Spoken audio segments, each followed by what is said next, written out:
Kirsten tells Shaq that if he wants a family, she is going to be transactional because he got to provide some some things for that push gift.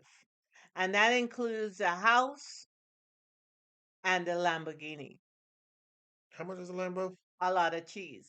7 figures in it. Well, that depends on the style and model. And if I'm not mistaken, she wants to move into a 7 figure house too, huh? Well, she has a hope. Every girl has a dream. Pretty high price push gifts, if you ask a brother. And when you're being transactional like that, who else out there is transactional? Welcome to Cliff Alerts. Today we're going to be talking about Lifetime Network's reality-based TV series Married at First Sight, season number 16, episode 13. And before we get into Kirsten and Shaq's foolishness, please like, share, and subscribe. Please hit that like button. Please subscribe. Please send your comments. And here we go. Kirsten meets Shaq at one of her clients' house. He's showing Shaq around. Mm-hmm. 6 bedroom situation. 4 bedrooms up, 2 bedrooms down.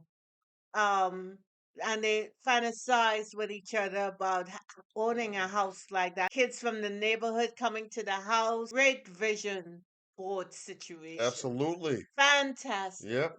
So by the time she gets downstairs in the confessional, she said she's getting more and more attracted to Shaq. Ask Shaq whether would he like to buy a house like that. So this is how she opens it up. Drop something on him, huh? Yeah, because she uses the eyes staring up at him. Mm-hmm. You know what I'm saying? Right. Focus. So She's intentional with it. yeah, With the look. exactly. Yeah, I'm with you. And a lot of men can't get beyond that stare, Right. but a whole lot of women know that stare when they see it Mm-hmm. because we have tried it at times. So y'all tried it on other people, right? Hypnotize, mesmerize a brother. But I got a little Make him extra. So my thing is, Oh hell, I'm in trouble now, y'all. brother Shaq, you gotta buy me a house. Her words, you got to buy me a house. And Shaq hit her with the Scooby Doo, like, huh? Well, Shaq said, I do want to buy a house, Right, but but shouldn't we be talking about we buying us a doing that house? together, And then she says, no, no, my brother, no, that's my brother, to get all of this, you got to do all of that. you got to do all that. And I got a deadline. Your lease is going to be up in 3 months. What So you got to put all the digits together the? so so you can buy us or me a house because I deal with people who their husbands Yeah, I buy know their people. Yeah, wives a house. houses and cars, expensive cars, and all that. Then I said, well, are you married to anyone? Hello, great question. Great Yes, question. She said, sir. no, I'm just saying that this is what you're supposed to do. And then she says, this is who I am. Any woman who says, this is who I am, you better believe what they say. And not only that, too, shouldn't she, if she has the gall or nerve to say that to her new husband, especially knowing a little bit more about his background, if she's gonna drop those kinds of expectations on him as it relates to what it is she specifically wants, shouldn't she be in a position to have done at least part of that At the herself? same herself. I'm just asking. Well, we find out she got a Mercedes, but if you want the Lambo girl, keep on putting those commissions together because clearly she's selling $1 million homes. So one of the things for a realtor is when someone comes in to buy a house, They you want to doing check out their they finances. doing a financial background check If the from the beginning. house is worth 2.9, you best believe you got to be earning in excess of 15 mil to keep that house going because you have insurance, you have taxes, you have all these different bills and nuggets. They like to separate you from your money. Hello. So that's what they're going to add on. Then you guys talking about kids, Mhm. add another million every year onto that because the baby is going to take your cheese one way or the other. That anybody buying a house, their finances got to be tight. Yes. Shaq got student loans. Mm-hmm. This is already counting his cheese Mm-hmm. and not factoring in that he got some serious student loan because he has to have done some sort of PhD program or in a PhD program at this point to do what he does at the Right. university. Like for a bowler. An accountant, Hmm. an attorney based on what kind of law he practicing, Hmm. someone who got come from old money. You gotta switch stuff up. And that person ain't Shaq. Right. Right. Right. I just do we have to break it down for her? You seem like you're already going down that road of doing so. So go on. Go So on. Mhm. she then takes him to Her childhood her home, childhood home. where her father raised their kids. What was it? They had two bedrooms where they A had two bunk bed. bedroom house. Yeah. Uh huh. The kids had bunk beds because it was three of them. Nothing wrong with that. Nothing wrong with that. Nothing Absolutely. wrong with that at all. You gotta honor where you start off. Absolutely. But Kristen is trying to tell us that her father, who divorced her mother, had it so tight with a business and what have you, that Shaq needs to talk to him because Shaq doesn't have the ingredient of being a full blown man. Father that she's been talking about Didn't attend who their did wedding. not show up for their wedding, Right. who she refuses to introduce Shaq to, is going to teach Shaq how to be a man and how to be responsible for a wife and children. And Shaq is just taking it in and he's nodding and he's talking about this is how she learned to be. She has that expectation because that's what she saw her father do. I will say this: I like so far, and it's not to say that he's moved perfectly, but I like the moves that Shaq has made so far. I like the fact that he's seemingly been responsible and try to be proactive about doing things and intentional in his effort, and been honest and open. Right. Next thing we see is Shaq's people come through. Yep, His his godmother and godbrother. Daphne, and Destiny. Right. Yep, The first thing they lay down to Miss high High expectations, Expectation, talking about Shaq and how he was raised in that accident.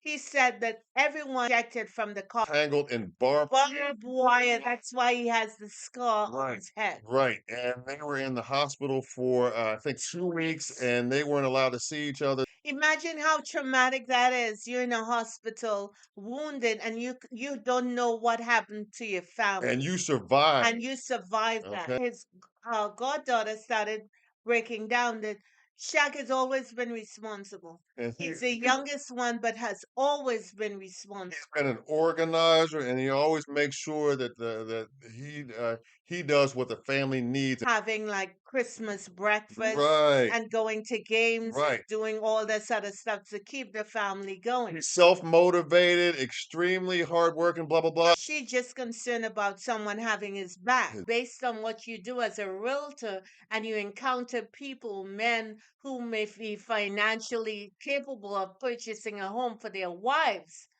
That doesn't mean that the man in front of you can do that at this present point in time. It just is a bad look for her that way, from my vantage point. Didn't she say that she wanted him to buy a house so she can tell other people what he did? She can brag to other She women. could brag to other women. Yeah. So that's the goal. You buy me a house so I could chit chat and say that, oh, this is what I do. This is what my man did for me. Does she claim Oh, she got a Mercedes but she don't have a house? How does that work? Is the Mercedes on lease? Is she have does she have car payments? Let's break this down. Because you telling me you have a Mercedes and you're renting, and you telling Shaq that I hope we don't have to rent, and you're a after relative. You're a, 3 months, after 3 months, 3 months when his lease is up. you're a relative who have access to all kind of inside information about houses and how to get it and what, and you don't have that key for your own door, that the grass under your feet and ish like that. What's happening here? And you telling him he gotta buy a house for you, baby girl? You should buy a house yourself. Am I what? What? Am I out of line? No, no, but see what I think is kind of the issue here is that it doesn't seem like she's even thought about that. Right. Because you're a realtor, you know how the ins and outs, and you put something together so you can have that key. So people can say, girl, that she got a house. But what she's trying to really nullify all of what he thinks is his role and trying to dictate to him what his role should be based on what her experiences have been and what she wants. She has not done that herself. Right. She's expecting someone to do that for her. If he is more focused on being financially responsible, Which he seems like he's doing. how does that work for him? Have to write a check every month to the same landlord who she claimed that's like throwing away your money. Please tell the truth about this kind of fugazi and this kind of what do they What was call that? it? Um uh Gold digger Oh, tendencies. fall. She Yeah, I she said it. she Yeah, I said it.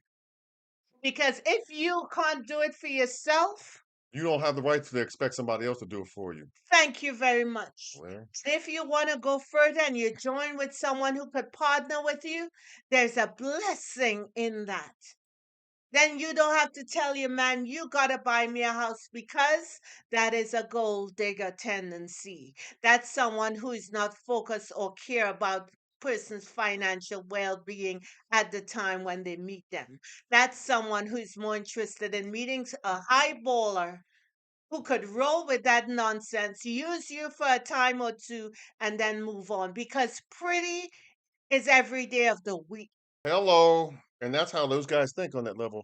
I've been around professional athletes for a little bit, and you get a little bit of an insight into, you know, how they think, how they roll every once in a while. And trust and believe The in woman those you're kinds of dealing settings. with Yep. is transactional It's because they know the game. And Miss Kirsten putting herself on that side of the aisle, I now got to look at you sideways. That gets in the apartment with Kirsten now. He set her up. And this is why.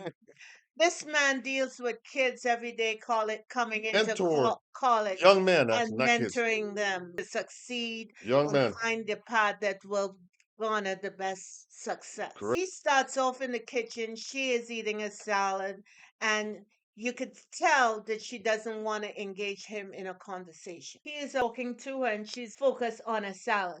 A salad can't be that good. And meanwhile, his body posture is just like mine right now. He got his Right. arms folded. He wants to talk and get into some conversation because he's got some understanding to get to. He want to talk about her expectation around him buying her a house, as she said. Mm-hmm. And she said, "Oh, I was just joking." After 2 minutes pass, and she's chopping down the Still salad ain't and looked up she's yet. chewing with her mouth open, which is disgusting. He even told her, could you stop?" And she felt embarrassed and what have you. Why? Because it was on camera. And then she said that, oh, he's acting crazy. Mm-hmm. He's taking stuff out of proportion, but he wants to put her nose in it to make sure she understands that her expectation as it relates to a house situation is way beyond Reasonable reasonable at this point in at time. this point in time. He wasn't joking. Of course not. And he asked her, well, you should be married to one of them. As it relates to the house, I can't do that right now. Right. Financially, I can't do that right now. Right. As it relates We're not. to the car, Yeah. I could offer you a Honda. Honda or a Toyota. Right. You're taking it out of context, but he had to put her nose in it, and she didn't want the cameras to pick up that she was talking some ish and that he was checking her. Started diminishing who he is, or you're overstating Blowing stuff, this you're out of blowing stuff proportion. out, or you're acting crazy, and no, Tried all of. He's you trying to you get to you the gotta bottom of some stuff. come correct. And then Right. he told her about the joking point of view. Right. Reminded her again, in Jamaica, you thought that I was playing too much. And what did you I tell me was then? fooling around too much, that there's a time and a place for stuff. Right. So I just want to make sure that you understand right through here, I'm not joking. I'm giving it to you straight. And his body language, including the folded arms, was deadly serious as far She as I'm concerned. said, "Oh, I was just fooling around. I was just kikiing." But no, girl, you weren't fooling around. This man had to check you on national TV for you to understand that your expectation, as it relates to a house right now, I'm not talking forever, but right through here, it ain't gonna happen. And you know what? She ain't like near damn No, near a she bit did of it, not. No, she did which is not. why she responded the way that she did. And She grasped straws, hoping that that would get him off her as it relates to that checking part that you referenced. And he was like, he wasn't going for it. He stayed right on point. Case it was but warranted as far as I'm concerned in this case. I'm just saying, um, you can't want something from somebody else when you haven't been that yourself.